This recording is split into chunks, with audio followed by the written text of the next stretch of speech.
روایات میں آتا ہے کہ حضور نبی کریم سرور دو عالم صلی اللہ علیہ وسلم نے ایک عجیب نسخہ بتایا.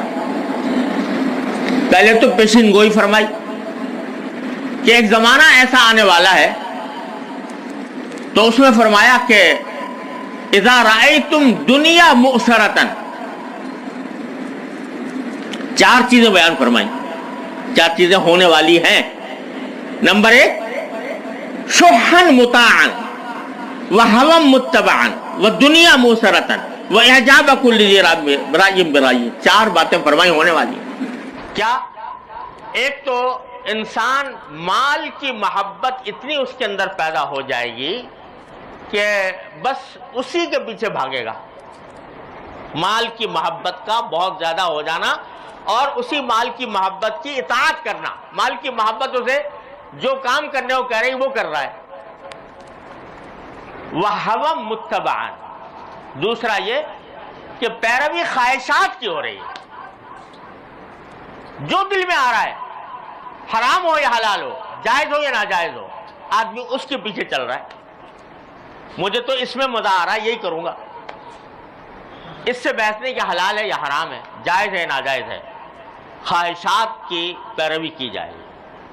وَدُنْيَا مُؤْثَرَةً، اور جب دنیا کو ترجیح دی جا رہی ہو آخرت کے اوپر. آدمی کے سامنے دو راستے آ جائیں، ایک یہ کہ اس سے دنیا اچھی ہوگی آخرت خراب ہوگی، اور ایک یہ کہ دنیا میں تھوڑا نقصان اٹھانا پڑے گا لیکن آخرت اچھی ہو جائے گی. تو انسان جو ہے وہ دنیا کی طرف دنیا کو ترجیح دے گا آخرت پر. یہ سوچے گا یار پتہ نہیں آخرت تو پتہ نہیں کب آئے گی، دنیا تو میرے سامنے ہے، اس کو ٹھیک کر لوں. تو دنیا مؤثرتاً، دنیا کو ترجیح دی جا رہی ہو. چوتھی بات فرمائی جو عجیب نقشہ ہے آج کی دنیا کا کہ وَإِعْجَابَ كُلِّ ذِي رَأْيٍ بِرَأْيِهِ، ہر انسان اپنی رائے پر گھمنڈ میں مبتلا ہوگا. جو اس کی سمجھ میں آ گیا اس میں گھمنڈ میں مبتلا ہے. دوسرے کی بات سننے کو تیار نہیں، سمجھتا ہے میں عقل کل ہوں، جو میں سمجھتا ہوں وہ کوئی دوسرا نہیں سمجھتا. یہ چار باتیں حضور نے فرمایا کہ ہونے والی ہیں. جب ہو تو تم کیا کرو؟ وہ بتایا رسول کریم صلی اللہ علیہ وسلم، اگر یہ ہو فَعَلَيْكَ بِخَاصَّةِ نَفْسِكَ، تو لوگوں کے بارے میں سوچنا چھوڑ دو کہ وہ کہاں جا رہے ہیں، اپنی فکر کرو، اپنی اصلاح کر لو. فَعَلَيْكَ بِخَاصَّةِ نَفْسِكَ وَدَعْ عَنْكَ أَمْرَ الْعَامَّةِ، اور عام لوگ جس طرف جا رہے ہیں اس کو اس کی گفتگو بھی کرنے کی ضرورت نہیں تمہیں. ان کو چھوڑو، اپنی اصلاح کرو، اپنی فکر کرو، اپنے حالات کو بہتر بنانے کی کوشش کرو. دع عنک امر العام. یہ رسول کریم صلی اللہ علیہ وسلم نے اسی آیت کی تفسیر میں بیان فرمایا کہ اپنی فکر کرو. تو اگر یہ اپنی فکر کرو گے، یہ عجیب نسخہ ہے. زوال کے حالات میں، انحطاط کے حالات میں انقلاب لانے کا یہ بڑا ہی آسان اور بڑا ہی مؤثر طریقہ ہے. ہر آدمی اپنی اصلاح کر لے. اگر ایک آدمی نے کر لی تو ایک چراغ جل گیا.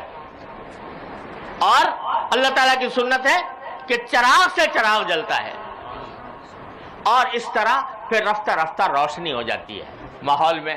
ظلم، اگر ہم صرف یہ باتیں کرتے رہے، دو لوگ یہ کر رہے ہیں، لوگ وہ کر رہے ہیں، لوگوں میں یہ خرابی، لوگوں میں یہ خرابی، تو اس سے سوائے مایوسی پیدا ہونے کے اور کیا حاصل ہے بتائیے. اسی لیے ایک دوسری حدیث میں رسول کریم صلی اللہ علیہ وسلم نے ارشاد فرمایا، صحیح مسلم کی حدیث ہے کہ اذا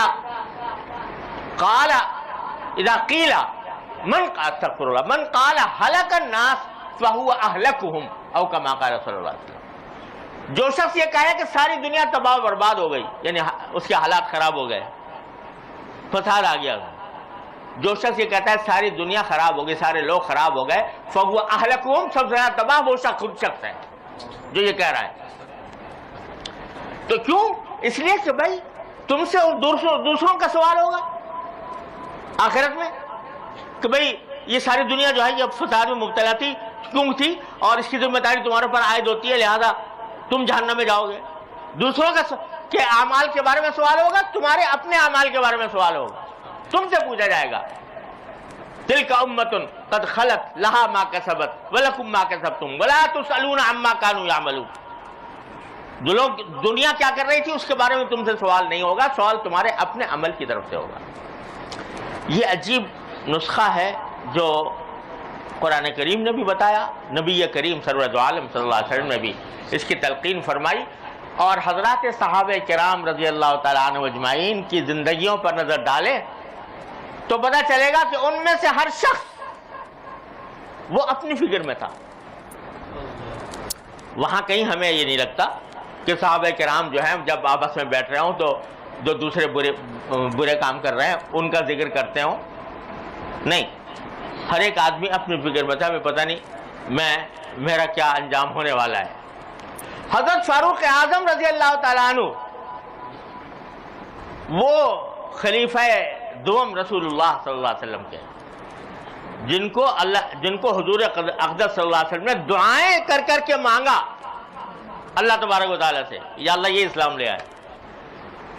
وہ عمر جس نے اپنے کانوں سے یہ سنا رسول اللہ صلی اللہ علیہ وسلم کے بارے میں کہ عمر جنت میں جائے گا، جس نے اپنے کانوں سے یہ سنا کہ رسول اللہ صلی اللہ علیہ وسلم فرما رہے تھے حضرت فاروق اعظم سے کہ اے عمر، میں نے جنت میں تمہارا محل دیکھا اور میرا دل چاہا کہ اس محل کے اندر داخل ہو جاؤں، مگر مجھے تمہاری غیرت یاد آ گئی، اس واسطے میں داخل نہیں ہوا اس میں۔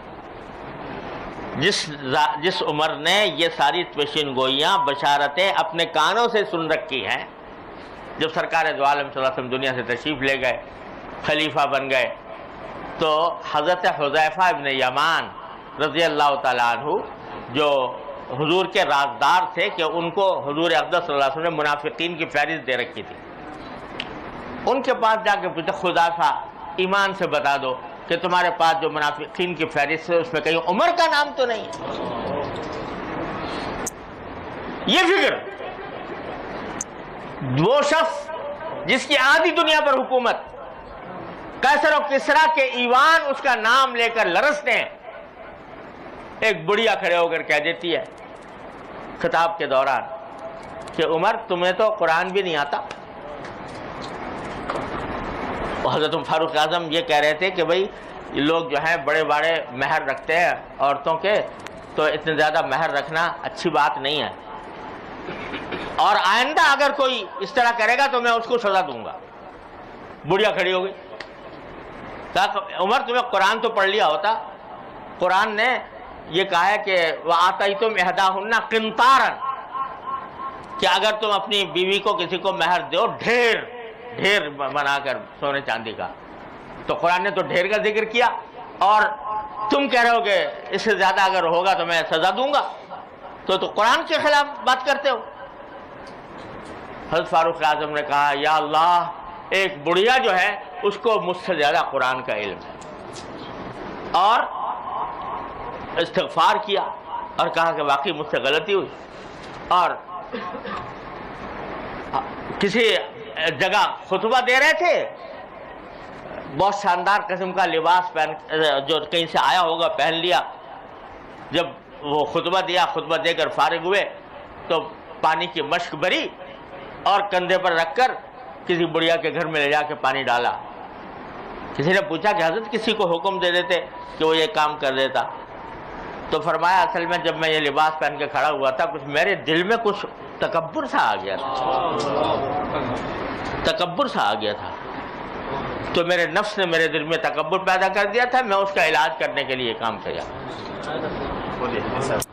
آپ اندازہ لگائیے کہ جس شخص نے کانوں سے سن رکھا ہے کہ جنت میں محل دیکھا ہے، کسی معمولی آدمی نے نہیں، رسول کریم سرور دو عالم صلی اللہ علیہ وسلم، وہ یہ کہتا ہے۔